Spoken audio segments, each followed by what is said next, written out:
E aí galera, tudo massa? Espero que sim. Vamos dar continuidade aos direitos garantidos fundamentais. Já vimos alguma coisa sobre direitos individuais, direitos coletivos, lá os remédios constitucionais também e direitos sociais, certo? Agora nesse vídeo direito à nacionalidade e a gente finda com o próximo vídeo com direitos políticos, beleza? Pois bem, o direito à nacionalidade, na verdade a nacionalidade tem a ver com essa relação, né? Lá quando você vai estudar a teoria geral do Estado, né? Você entende que para que exista um Estado, não um país, é necessário que exista território, soberania, para alguns, para a teoria moderna, finalidade, e povo.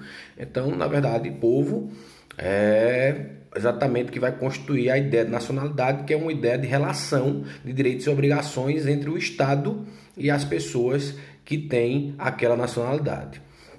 Segundo a nossa Constituição Federal, nos artigos 12 e 13, para que a gente possa entender o que está lá nos artigos 12 e 13, é preciso que a gente entenda que existe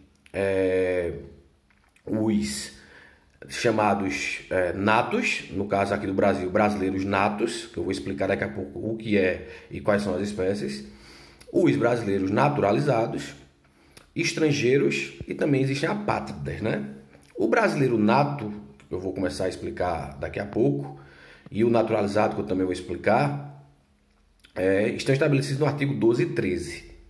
O estrangeiro é aquele, por exemplo, que tem a nacionalidade, no caso a nacionalidade brasileira, e está em outro país, não tendo a nacionalidade daquele país, seja como turista, seja com um visto de trabalho, enfim. E o apátrida é aquele que não tem pátria alguma, não tem nacionalidade, não tem vínculo com país nenhum, como por exemplo os curdos, né, que ficam ali naquela região divisa lá da Turquia, do Iraque, enfim, naquela região ali, são apátridas, beleza? Aqui a gente vai trabalhar os brasileiros natos e naturalizados no artigo 12 e 13. Pois bem, segundo a nossa Constituição, existem três formas de você ser brasileiro nato, beleza? O primeiro, baseado na ideia da territorialidade, é considerado brasileiro nato quem nascer no território brasileiro, mesmo que filho de estrangeiros, desde que esses estrangeiros não estejam a serviço do seu país, né? Então, por exemplo, se tem um estrangeiro que está aqui como turista ou com visto de trabalho, certo? E o filho dele nasce aqui, ele é brasileiro nato. Agora, se é um diplomata francês a serviço da França e ele nasce aqui, ele não é brasileiro nato, beleza? Então essa é a primeira regra. A segunda, para ser brasileiro nato, é ligada à questão da descendência, né? Questão sanguínea. Mesmo que se nasça fora do território brasileiro, ou seja, em território estrangeiro, e que seja filho de brasileiro a serviço do país, será considerado brasileiro nato. Então, por exemplo, o cara é diplomata, ou o cara representa o Estado brasileiro de alguma forma, certo? E está na Itália, e lá ele tem um filho. Pois bem, ele é considerado brasileiro nato pela lei brasileira, pois esse cidadão está a serviço do país. Tranquilo? E a terceira hipótese é o brasileiro, exatamente, que está no exterior, ele não está a serviço, mas o filho nasce lá, por exemplo, nasce na Itália, ele está como turista ou está com um visto permanente, o filho nasce lá, ele vai e registra no consulado, beleza? Então ele é também brasileiro nato. Ou também tem outra hipótese, esse filho de brasileiro que não está a serviço do país nasce lá e a partir da maioridade, depois de 18 anos, a qualquer momento, opta pela nacionalidade brasileira. Então ele vem e solicita e ele será brasileiro nato. Tranquilo? Já o brasileiro naturalizado é aquele que não está nessas primeiras três hipóteses, mas que pode vir a ser brasileiro.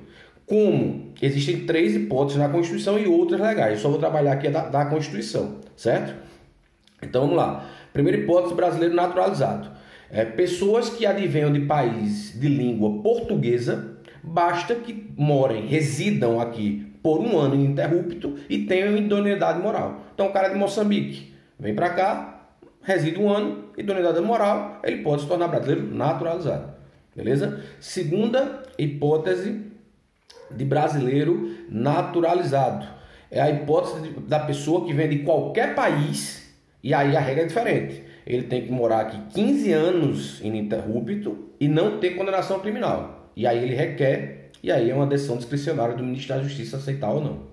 E a terceira é a dos portugueses, né? Por essa relação histórica, né, de colonização de Portugal com o Brasil. Um português que vem para cá, ele tem os direitos do brasileiro nato, apesar de ser considerado uma quase nacionalidade, desde que haja reciprocidade de Portugal com o Brasil, o que há, beleza? Só para terminar, eu gostaria de falar aqui que brasileiros natos e naturalizados, em regra, têm os mesmos direitos. Só serão diferenciados nas hipóteses previstas na Constituição. Por exemplo, existem cargos que só brasileiro nato pode ocupar. Presidente e vice-presidente da República, presidente da Câmara, presidente do Senado e presidente do STF. Mas tem uma explicação, porque o presidente da Câmara, do Senado e do STF, eles estão na linha sucessória do presidente e do vice. Então, só brasileiro nato. Carreiras diplomáticas, só brasileiro nato. Beleza? Ministro da Defesa, oficiais das Forças Armadas, só brasileiro nato. Mas essa diferenciação só na Constituição. Tranquilo? Tem outra também, questão que está no artigo 5º, a questão da extradição. Brasileiros natos nunca são extraditados quando cometem um crime fora e vêm para o Brasil. Eles podem responder aqui por um crime que foi cometido fora, mas eles não são extraditados. Já os naturalizados, em regra, não são, mas podem ser em duas hipóteses. Uma delas é, por exemplo, quando ele comete o crime de tráfico de entorpecentes fora e vem para cá. Beleza? E a perda da nacionalidade pode ocorrer, no caso dos naturalizados, em decorrência de uma condenação por crimes que atentem contra o interesse, né? Eles chamam de crimes nocivos que atentem contra o interesse nacional, e também pode ocorrer, no caso dos brasileiros natos ou naturalizados, que optem por uma outra nacionalidade, né? Porque não se admite, em regra, aqui para o direito brasileiro, a dupla nacionalidade. Mas há duas exceções em que o cara vai continuar sendo brasileiro e ter outra nacionalidade. E essas hipóteses estão lá na Constituição Federal. Beleza? O vídeo já está longo, valeu. Vamos para o próximo conteúdo do Direito Políticos.